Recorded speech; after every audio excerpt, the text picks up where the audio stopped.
Hey guys, a few days ago I got into playing the Mythical Realm 2, a new Chinese MMORPG with the wuxia theme, which means it's all about Chinese martial arts, eternal gods, magical swords, and flying heroes when it comes to story and gameplay, kind of like Revelation Online. That being said, one of the main features of the game is actually unlimited flying, which works and feels much like flying in Revelation, but with no wings required. Anyways, let's get started. The game's got 8 classes to pick from, there's no official English names for them, and Google Translate gives me random words, so I'm just gonna make up fitting names for them myself. There's Sword Mage, Spearman, Berserker, Assassin, Ranger, Bard, Warrior, and a Wizard. Every class can play all 4 body types, which are Shota, Loli, Average Guy, and Average Girl. Pretty good so far, there's good class variety, and I like that no class limits the body types. Moving on to the character creation, it's very similar to Revelation in terms of customizability and sliders, but the characters are a bit more detailed and better looking. So yes, you can make them look as beautiful or as horrific and unappealing as you want. With that in mind, it does have a lot of limitations as well. Every color is predetermined, with only a slider for the shine, and the minuscule variety of hair types are undeniably taken from other games or anime. To my knowledge, there's not a single hair design that's unique to this game.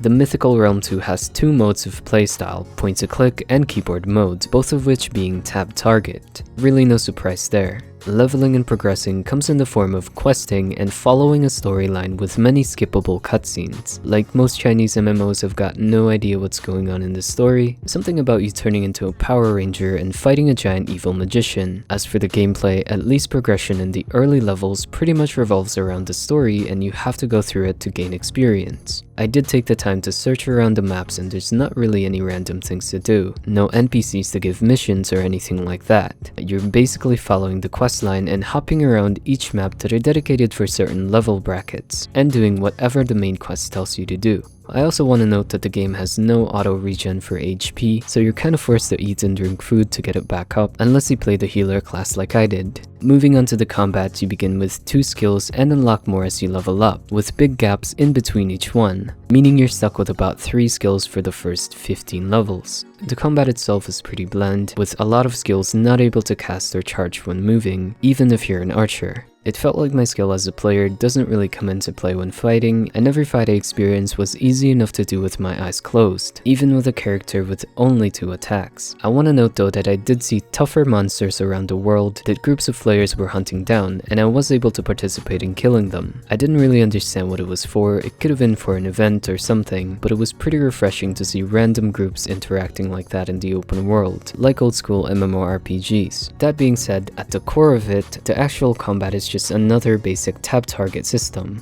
As for other features, there are wings and mounts that I think pretty much have to be just for cosmetics, cause there's already unlimited flight. And I did try out all the emotes, but sadly I found there were no facial expressions that came with them. So if you do a crying emote, your character will literally just wipe its eyes with a straight face. Overall, I enjoyed the character creation. I thought my free goldfish mount was pretty cool, and the graphics were not bad either, but the progression and the early gameplay was nothing short of dull. But keep in mind that I've yet to try out any raid content, so there may be more interesting stuff in the later levels. First impressions matter, and I just didn't find anything new or impressive to keep me going in the first couple of hours of my playtime. A lot of what I saw was recycled from other games, like a good amount of the sound effects being easily recognizable from Blade and Soul and other popular titles. It is only in beta right now, and it might get something new in the future to make me want to check it out again, but for now that's as much Mythical Realm as I'm comfortable playing. Do I think it's worth the hassle of all the steps of getting a Chinese account and downloading? No, not really. Not unless you are a huge fan of Chinese fantasy lore. If you do want to play this game and try it out for yourself, one of my patrons, Sun, has explained how to get on it on my Discord. For the last little bit of time, I'm gonna continue something I started last week and feature MMORPG screenshots. If you have any you'd like to submit, come send them to me on my Discord. I also want to give a huge thank you to Sun, Jordoh, Sentokie, and Samael for being my first patrons and helping me put out more videos like this one. Thank you for watching and have a good day.